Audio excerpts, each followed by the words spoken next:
As I mentioned at the top of the show, you got your start as a Lakers obsessive. You know that franchise. Your show used to be called Lakers Tonight. They, of course, take up so much oxygen. Luka is, I think, second in MVP odds right now after Shea. What is your take on this franchise and how it manages itself in the coming years? It's not a championship contending team right now, but what do they do to become a championship contending team? So, you know how we were talking about with Minnesota, there's this combination of athleticism and jump shooting. Those are, like, I would argue, if you asked me just to list the most important traits that an NBA roster needs to have, athleticism and jump shooting would be the two big ones. Athleticism has just come to the forefront as the league has become so much more of a transition league. The simple way I can describe it is a transition possession is worth roughly 20% more than a half-court possession. So every team is hunting as many transition opportunities as possible. This is why Indiana, for example, went on a run last year, just because Tyrese Halliburton breeds such a transition-heavy attack that they can win on the margins, and it doesn't matter if they struggle in the half court a little bit. You got to have athleticism. You got to have jump shooting. The Lakers are devoid of both. Their strength right now is the fact that they have these three stars. And ironically, none of them have been available at the same time, because when LeBron and Austin and Luka were all available, it was when LeBron skipped training camp and it was like his first week of games and he was bad. Then Austin goes down, LeBron finds his groove, Austin comes back, Luka goes down with a hamstring injury. So they've always just had two of these guys available this year. And those guys have been so good, they've carried them to their strong record. But down the roster, they are so devoid of athleticism and jump shooting. And LeBron, I think, has a good chance to leave after this season. If LeBron leaves, let's say he goes to Cleveland, I mean, even if he comes back, we're talking about a 42-year-old next year, right? So, like, all of a sudden, it's just Luka and Austin. So this roster needs to be completely rebuilt from the ground up. They do not have a starting small forward. They won't have a starting power forward when LeBron leaves. They are not going to re-up with DeAndre Ayton. He might pick up his option, but I promise you they're looking at a different starting center next year. And when it comes to the bench, you're looking for guys who can knock down threes and defend. They don't have a single guy on the team who is a good catch-and-shoot player and a good defender. They have two good catch-and-shoot players, Rui and Luke Kennard, who they just traded for. Both of them are significantly below average defensive players. So this is a complete upheaval that they need over the next few years. And where you're really seeing the suffering is from the mistakes that Rob has made on the margins over the years, like blowing first-round picks on Jalen Hood-Schifino and Dalton Knecht, like getting nothing out of them. You look over at the Clippers, and like Jordan Miller and Kobe Sanders are second-round picks for them that are playing huge roles because they're hits in the draft. The Lakers have missed on almost every major draft pick they've made in the last 5 years. You add to that the Kendrick Nunn signing and the Gabe Vincent signing. So you've botched your mid-level exceptions. Even the good players that have come up through your system, you've let walk, letting Alex Caruso walk. Last year, Jordan Goodwin was one of the most valuable role players on that team. They needed to clear a roster spot. All they had to do was attach a second-round pick to one of these lesser contracts to do it. They refused to. They let Jordan Goodwin walk. Goodwin's having an awesome season in Phoenix right now, like literally one of their most important role players. And guess what? He can catch and shoot and play defense, the one thing that the Lakers are lacking. And so there have just been so many misses on the margins over the last few years. What they need is to hit on all that stuff. They need to hit on their 2026 first-round pick. They need to hit on their mid-level exception signing. They need to hit on a trade or two this summer for a starting caliber player.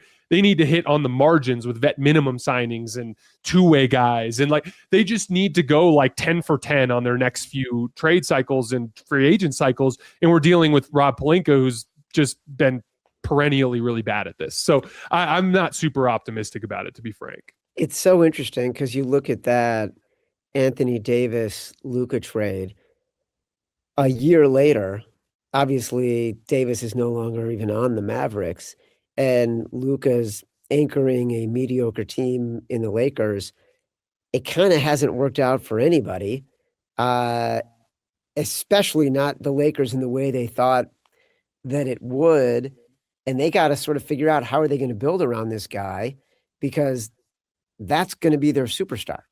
And it's fascinating that that trade did not catapult either team into the stratosphere that they were expecting it to do. Another one. I think it worked out perfect for both teams. You got Luka. If you're the Lakers, I mean, holy shit. And you got Cooper Flag. Like, as someone that's a Duke fan, I really did not think this kid would be what he is already. He's so Like, good. again, So he's good. 18, 19 years old. He's already got multiple ways to beat guys off. It's just a whole thing. I can't believe that they got that lucky. Because I'm with you. Dallas, they should be sent back 10 years because of that trade. And the ping pong balls bounced their way, and they got just what looks like an absolute stud in Cooper Flag. Well, you know, to round it off, like to close out the show, Cooper Flag, Con Knippel's only competition for Rookie of the Year, but it's going to be Cooper Flag.